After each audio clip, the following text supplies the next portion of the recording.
Big Joe says, the keyword to me was Roadmaster in your video. As a quick background, I'm trying to figure out which bike suits me. 188 centimeters, 110 kilograms. I actually don't know what that means because I work in feet and pounds, which I think is a ridiculous system. I wish we used the metric system. And have taken the Chieftain and the cross-country tour for test rides. See my channel with the Harley still to come. I definitely like the Indian better than the Victory, but now there is a new kid on the block at the Roadmaster. We don't get it here in Australia till November, so my question is it basically the same as your bike with a top box, or does it feel and ride different? Boy, that's a big responsibility to answer that question for you, instead of having you wait until November.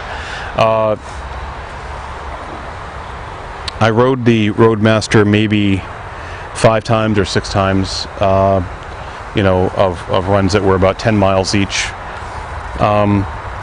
You know, this bike is a 2014 model. The handlebars are different on this Chieftain than they are on the 2015 Chieftain. I believe the 2015 Chieftain has handlebars that come back a little bit more slope towards you, which is more comfortable for me.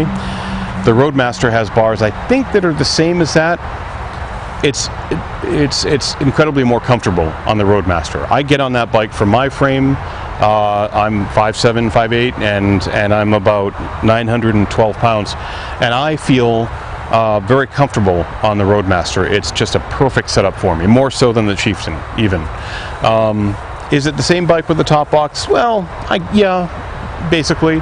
Lowers, top box, better headlights, different windshield. You know, it does have some things that that the Chieftain doesn't have, but in a different seat, obviously. I think it is more comfortable. I think it's more comfortable than the Chieftain. I would maybe wait and give that a shot. Yes, I'd wait until November when it's available, and I think you'd really kind of kick yourself if you didn't wait and get to try that out. The Red Baron, who was one of my first subscribers way back when, says, have you ever thought of your own idea for a motorcycle accessory that nobody makes yet? Did you make one yourself? I have one, but it would take some ducks. I don't know if that's ducks or bucks, but it would take some ducks and probably a lot of time to assemble, and time isn't something I have a lot of since I still work. Still, I think it would be great to come up with something and have other bikers think they just got to get one of those. That's an interesting question. I have not. I don't think I've come across anything that I've thought of that isn't already out there. That's a really boring answer, but no, I don't have anything that's come to my mind that makes me think that. SBMC Baker says, great idea, let me think. My question, how do you feel about doing service maintenance? Does it seem user-friendly, and does it feel like you can do stuff yourself at home and replacing items, tools, standard, metric, tire wear? Is there any noticeable wear and tear on the bike at this time? Any updates or comments on fit and finish? Any gadget on the bike that should have come or that should have been thought about longer before designing? Well, I haven't done any maintenance myself. I will be coming up on an oil change here shortly, which I may do myself. I may give it a try. I don't think it's going to be very hard to do. So I might try that. Other maintenance I really haven't done. I mean, I've added things, the heel shifter and the backrest and the luggage rack and things like that. Mirrors, windshield. I've changed those things out myself, but I haven't really done any heavy-duty maintenance to it. The tools are metric, generally metric. Tire wear has been fine. I'm very close to 5,000 miles now, and I don't really notice any tremendous tire wear. I expect to get another 10,000 miles out of these, possibly. Maybe 5,000 to 10,000, I would say. Any updates or comments on fit and finish? Any gadget on bike that should have been thought about? Okay. Fit and finish, I think I covered that in previous questions. And is there any gadget on the bike that should have been thought about longer before designing? Which probably means before it actually was put on the bike. I think so. I think a couple of things. I think the speedometer is not very well thought out.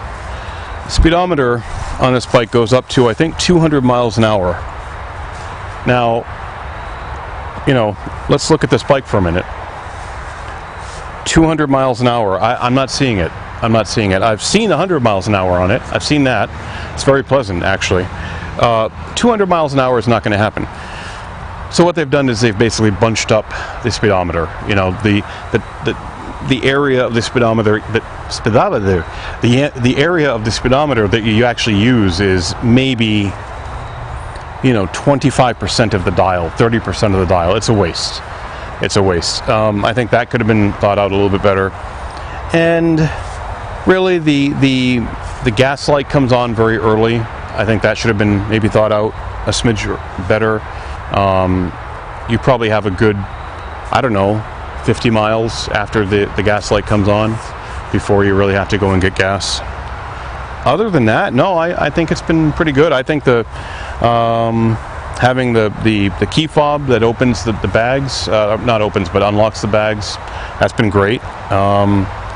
You know, the whole wireless start thing has been great. So no, I'm actually pretty happy in that regard. Billy Bragg says, I'm thinking about buying the Chieftain or the Roadmaster. I'm leaning toward the Roadmaster for the extra wind protection and storage. I'm wondering, is it worth the extra $3,000 for those extra items? I would like to hear your answer. Billy, my answer to that is unequivocally yes. I think it's absolutely worth it. If you were to take the Chieftain and try to make it into the Roadmaster, I believe it's over $7,000 to do that. Between the lowers, the seat, the headlights, the trunk. There are things I'm forgetting in there that I know I am. The handlebars, yes, it's the $3,000 is a steal. So if you're considering the two, I would go for the Roadmaster, because I think if your mindset is I'm just not sure which one, is it worth the extra $3,000? Go for the Roadmaster. You'll be happy with it. It's a better value, really. This is a good value, don't get me wrong, but the Roadmaster is a better value, I think. Mark Patterson says, looking forward to your thoughts on the bike. I suppose the one question I always think of when deciding on a bike for me is based on my budget, location, and the intended use for my bike. If you could only have one bike and wanted to do around town, city, highway, and long distance, then which bike would be adaptable enough to do all of that with some allowances, of course? Would you say the Chieftain is a candidate for the above scenario, or is it a little heavy for city traffic and lane splitting? That's my dilemma. I'm not another Jay Leno, so I can't have a whole fleet of choices. One bike has to make do for me, unfortunately. I'm actually liking the HD switchback, but its bags or panniers are ridiculously skinny. Well, Mark, that's a really good question. That's a question that I think every biker struggles with, is can I make one bike work for me? The answer that keeps going through my head is no, I can't make one bike work for me, because it's not feasible. You can't get one bike that's going to do everything that you want it to do, unless you only ride a certain way. You know, if you go home to work and work to home, then a small little bike, you know, is going to be great fun. An Indian Scout, fantastic bike, very fast, great for around town. This bike you will never lane split on. This is just a big bike, and lane splitting is not going to happen. This being said, I like this bike for all those purposes. Highway, around town, just running errands. I think it's been great. I can put a like Kuryakin Grand Tour bag on the back here and get some storage that way. Doesn't have the storage of the Roadmaster, but it's you know, it's pretty good. Doesn't have the storage of the Victory Cross Country Tour, which is huge amounts of storage, but it's pretty good. So around town, I like this bike. On the highway, I like this bike. For me, it works out very well. That being said, I'm me, and I always look for other bikes. I'm always thinking, hey, should I go and get a Roadmaster, you know, trade this in for the Roadmaster, and then get a Scout, because then I'd have my little bike for around town and my big bike for the highway. if you can have one bike, I really like this bike for that purpose. That being said, the Switchback is a really cool bike as well. It's about a 3/4 size street glide, essentially, and I think that would be a very good choice as well. But definitely give this a shot. You know, give it a try. You might really like it. Raphael has asked me, how was the Scout? Did it feel too small? I already put a deposit on one and have found a buyer for my Judge already. Okay, so Raphael, I'm going to skip over your question only because I answered it in text, and I did say it is small, it's light, but the feeling of it being a toy, goes away as soon as you twist the throttle. It is such a fast bike, and since this review is about the Chieftain, I don't want to get too far into the Scout, but it's a very, very fast bike. Although I guess I've gotten into the Roadmaster, so I don't know why I can't talk about the Scout, but it's just a really, really fast bike. The Scout is. I love it. Absolutely love it.